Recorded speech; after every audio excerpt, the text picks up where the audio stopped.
Bonjour EB5. Aujourd'hui, nous allons voir les diagonales dans un polygone.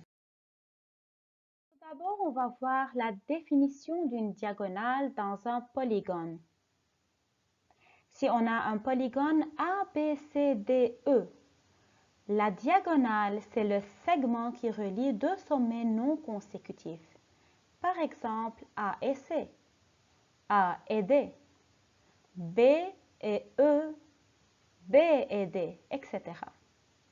Donc, si on relie tous les sommets non consécutifs, on trouve les diagonales AC, AD, BD, BE et CE. Les caractéristiques des diagonales dans les quadrilatères particuliers. Tout d'abord, le parallélogramme. Dans le parallélogramme ABCD, les diagonales sont BD et AC.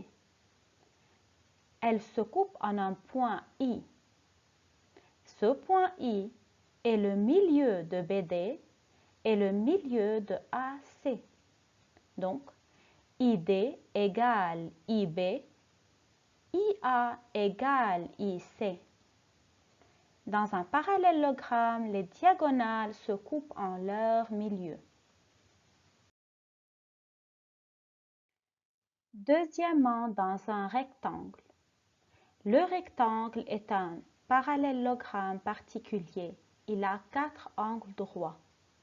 Alors, ces diagonales se coupent en leur milieu.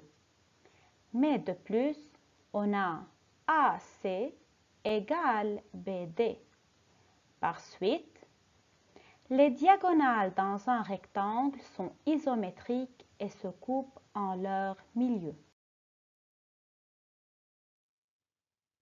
Troisièmement, dans un losange. Le losange est un parallélogramme qui a 4 côtés de même mesure. Alors, ces diagonales se coupent en leur milieu. Mais, si on prend l'équerre, on trouve que ces diagonales sont aussi perpendiculaires. Alors, dans un losange, les diagonales sont perpendiculaires et se coupent en leur milieu. À la fin, dans un carré. Le carré est un parallélogramme particulier, alors ces diagonales se coupent en leur milieu.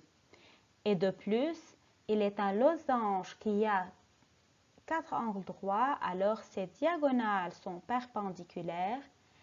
Et il est un rectangle qui a 4 côtés isométriques, alors ces diagonales sont isométriques. Par suite, dans un carré, les diagonales sont isométriques, perpendiculaires et se coupent en leur milieu. N'oubliez pas d'étudier bien ces caractéristiques. Au revoir.